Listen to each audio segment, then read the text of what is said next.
नमस्कार दोस्तों, ओम नमः शिवाय। स्वागत है आप सभी का इस नए वीडियो में।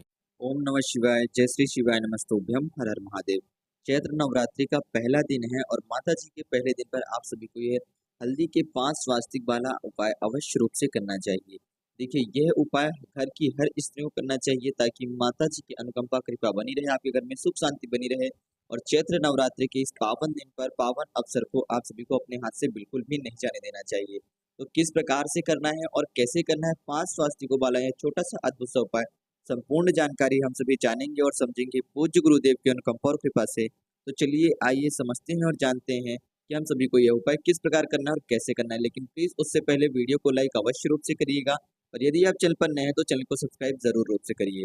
चैत्र नवरात्रि की सभी को हार्दिक शुभकामनाएं। चैत्र नवरात्रि प्रारंभ हो चुकी है हम सभी की मंगलवार के दिन से, जो कि 9 तारीख से प्रारंभ हो रही है। और इस चैत्र नवरात्रि के पहले दिन पर हम सभी को कोई उपाय करें या ना करें, लेकिन ये 5 स्वास्तिक वाला उपाय अवश्य रूप से करना चाहिए। यह उपाय हम चाहें तो नवरात्रि के पहले दिन पे भी कर सकते हैं, नवरात्रि की सप्तमी हो, अष्टमी हो या फिर नौमी तिथि हो, हम उस दिनों में भी कर सकते हैं। तो नवरात्रि का ये बहुत ही पावन सा उपाय है, बहुत ही सरल सा उपाय है। इस उपाय की बहुत ज़्यादा महत्ताएँ होती हैं और साथ ही साथ इस उपाय को आप नवरात्रि में शुक्रवार के दिन भी कर सकते हैं। हमें क्या करना है, हमें लेनी है एक खाली कटोरी, थोड़ी-सी हल्दी लेंगे, हो सके तो एक सिक्का लेंगे। सिक्का यदि हमारे पास चांदी का होता है तो बहुत अच्छी बात है, अन्यथा हम दूसरा कोई सा भी सिक्का ले सकते हैं। पर यदि प्रयास करें, पहला प्रयास होनी चाहिए आपका तो चांदी का ही कोई ना कोई पात्र रखना है, जैसे कि चांदी का सिक्का रख लें, चांदी की आप अपनी कोई अंगूठी रख लें, उसको भी रख सकते हैं। यदि आपके पास ऐसी कोई चांदी की कुछ भी नहीं है अलग से, तो आप क्या करें कि जो आपने अंगूठी पहन के रखी है ना अपने हाथ में, चांदी की यदि पहनी हुई है, तो उसको निकाल करके धुल के और फिर आप उसको रख सकते हैं। यह साथ में आपको लेना है एक दीपक। दीपक आप घी का लेंगे, लंबी बाती के घी का दीपक का प्रयोग करेंगे। ये सारी क्रिया आप संध्या के समय पे करेंगे, अर्थात शाम के समय पे करेंगे, चैत्र नवरात्रि के समय पे। ठीक चैत्र नवरात्रि के पहले दिन शाम के समय पे आपको ये उपाय करना है। अब आप क्या करेंगे कि सबसे पहले आपको एक कटोरी में हल्दी, ये देखिए, आपको हल्दी, वह जो चांदी का एक सिक्का है उस सिक्कों को डाल देना है। साथ ही साथ इस हल्दी का लेपन बनाने के लिए आपको क्या करना है, थोड़ा-सा घी का ही प्रयोग करना है। इस हल्दी का जो आप लेपन तैयार करेंगे, इस कटोरी में आपको हल सबसे पहले चांदी का सिक्का रख के फिर ऊपर से हल्दी डाल दें और उसमें आप घी डाल दें। घी डाल करके उसको अच्छे से घोल लें, लेपन तैयार कर लें। अच्छे से उसका एक मोटा-सा लेपन तैयार कर लेना है। अब आपके पास जो दीपक है, ये लंबी बाती का, ये लंबी बाती का दीपक आप माता जी के समक्ष समर्पित करेंगे। कहाँ समर्पित करेंगे? आप अपने घर के पूजा वाले स्थान पे माता जगदम्बा के समक्ष इस दीपक को प्रज्वलित करेंगे, या फिर माता लक्ष्मी जी के समक्ष, माता सरस्वती जी के समक्ष आप इस दीपक को प्रज्वलित करेंगे पूजा घर के स्थान पे।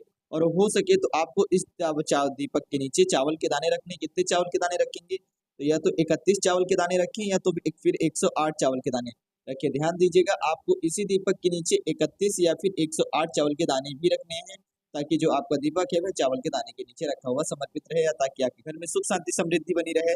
और जो आप ये लंबी ज्योति जलाएंगे, यह धन की कीर्ति हो, ऐश्वर्य हो, धन संपदा आए, कीर्ति आए, सारी नकारात्मक शक्तियां दूर हो और आपके घर में हर चीज की बढ़ोतरी हो, उसका प्रतीक रहेगा ये लंबी बाती का दीपक। ठीक, अब आपने ये जो हल्दी का लेपन तैयार करा है, इससे आपको अपने घर के किन किन स्थानों में हल्दी का स्वास्तिक बनाना है वह चलिए समझते हैं। तो सबसे पहले आप देखिए कि आपके घर की जो बाउंड्रियां होती होंगी, घर के बाहर की एक बाउंड्री होती है, वॉल होती है, फिर वहां पर जो एक मेन गेट होता है, जैसे कि ये बाउंड्री आपके घर के बाउंड्री के अंदर आने के लिए, इस गेट के साइड साइड ये जो दो आपको खंभे दिखते हैं आपके घर के, वहां पर भी आपको 2 स्वास्तिक बनाने हैं। जब आप ये 2 स्वास्तिक बनाएंगे तो आप रिद्धि सिद्धि को याद करेंगे, माता जगदम्बा को याद करेंगे और भगवान गणेश जी को, भगवान गणेश जी की पत्नी रिद्धि सिद्धि उनको याद करेंगे और माता जगदम्बा जी को याद करेंगे। ठीक है, माता गौरी जी को याद करेंगे और आप ये 2 स्वास्तिक बनाएंगे। इसके बाद फिर उसके बाद अंदर आएँगे, इसमें आपको 7 स्वास्तिकों के बारे में बताया जाएगा। आपको कम से कम 5 बनाने ही बनाने हैं। तो चाहे तो आप इस वाले गेट के पास में बना लें स्वास्तिक, या फिर चाहे तो आप इसके अंदर आते हैं, तो अब इसके जब अंदर आ जाते हैं आप, तो एक मेन बाउंड्री से अंदर आ गए हैं।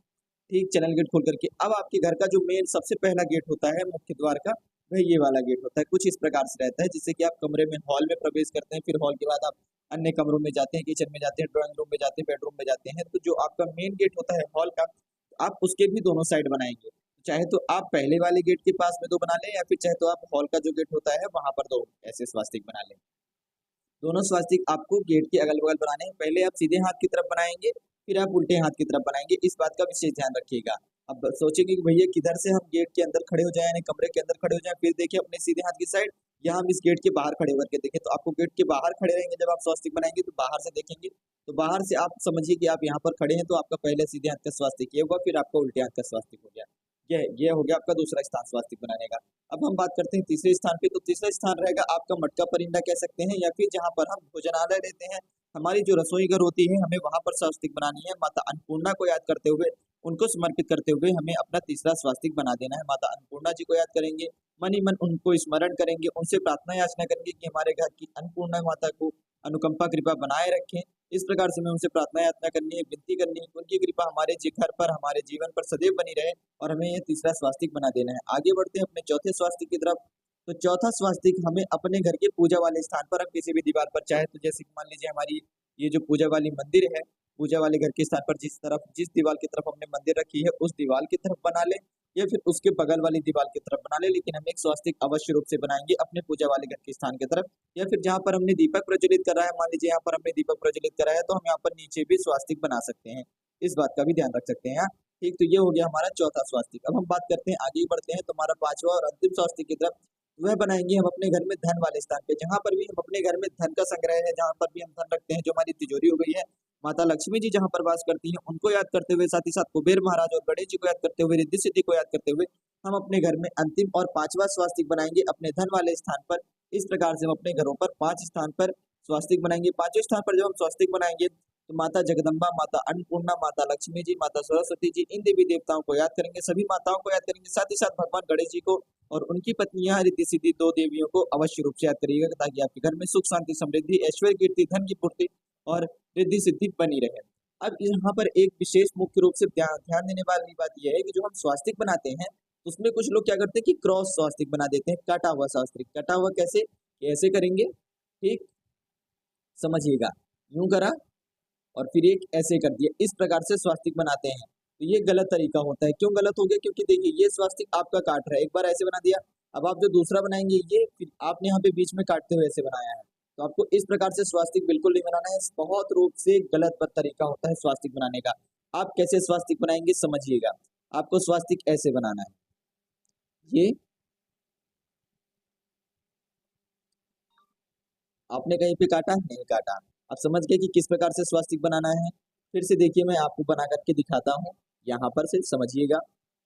ये किया आपने, एक बार एस लिख दिया, ये हो गया आपका एक स्वास्तिक। माफ कीजिएगा तो थोड़ा सा गलत हो गया है, ये करा आपने, फिर ये, इस प्रकार से आपको स्वास्तिक बनाना है। कहने का तात्पर्य है कि आप स्वास्तिक बनाते वक्त अपने दोनों स्वास्तिकों की जो डंडियां हैं वे एक दूसरे को काटेंगे नहीं, केवल स्पर्श करेंगे।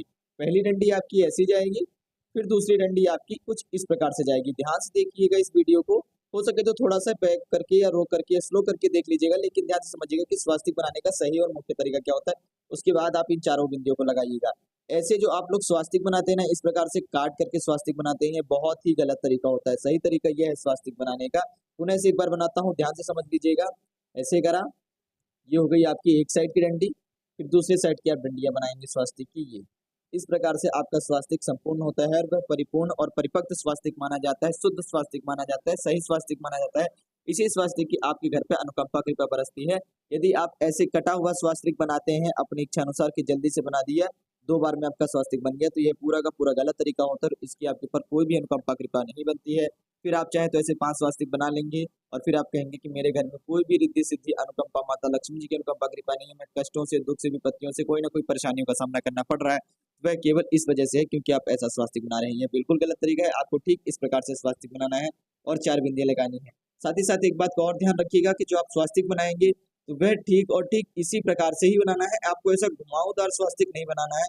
आप ऐसा घुमावदार भी स्वास्तिक बना लेते, कटा हुआ तो रहे ही ना रहे, साथ ही साथ ऐसा घुमावदार स्वास्तिक नहीं बनाना है। आपके सभी स्वास्तिकों में कोने होने चाहिए, कुछ इन स्थानों पर जितने भी स्थान होते हैं उन सभी के कोने होने चाहिए। जैसे कि आप ये कोने देख सकते होंगे, इसका एक ये कोना हो गया, एक कोना ये है, एक कोना ये जो 4 कोने हैं ये अवश्य रूप से होना चाहिए। ऐसे घुमावदार आपका स्वास्तिक बिल्कुल भी ना हो। आपका स्वास्तिक पूर्ण रूप से यह होता है, ऐसे कोने भी हैं और वह एक दूसरे को क्रॉस भी नहीं कर रहा है। अब आप समझ गए होंगे कि सही और संपूर्ण विधि क्या होती है स्वास्तिक बनाने की, तो आप ठीक इसी प्रकार से बनाइएगा। तो ये एक छोटी सी बात थी, इसको जरूर देखिएगा। जरूर इस बात को याद रखिएगा स्वास्तिक बनाते वक्त और इस क्रिया को अवश्य रूप से करिएगा। ऐसी छोटी छोटी यदि हम गलतियां करते हैं तो माता जी की अनुकंपा कृपा तो होती ही नहीं है, साथ ही साथ हमारे घर में दोष, नकारात्मक शक्तियां, बुरी शक्तियों का आक्रमण और रिद्धि सिद्धि भी हमारे घर से चली जाती है, तो कहीं ना कहीं हमें परेशानी का सामना करना पड़ता है। तो ये कुछ मुख्य रूप से विशेष बातें थी, तो इनको अवश्य रूप से ध्यान रखिएगा। स्वास्तिक बनाने का क्या सही तरीका होता है यह भी हम सभी ने अपने साथ साझा करा है इस वीडियो के माध्यम से अंत में। तो कैसे करना है और किस क्रिया अनुसार करना है, संपूर्ण जानकारी हम सभी ने जानी है, समझी है कि किन किन स्थानों पर बनाएंगे, किस क्रिया अनुसार बनाएंगे, कौन सी गलती नहीं करेंगे। तो उम्मीद करता हूँ आप सभी समझ चुके होंगे कि नवरात्रि के इस पावन अवसर पर हम सभी को कौन सा छोटा सा उपाय करना चाहिए जिससे कि हमारे घर में माताओं की अपार कृपा होगी। 9 देवियां होती है नवरात्रि के दिन, 9 देवियों की हमारे घर पे एक अपार कृपा, अनुकंपा और कृपा बनी रहेगी, जिससे कि हमारे घर में सुख शांति समृद्धि आएगी। तो इस उपाय को अवश्य रूप से करें। कुछ भी प्रश्न तो जरूर पूछिएगा। जय श्री शिवाय नमस्तुभ्यम, हर हर महादेव, ओम नमः शिवाय।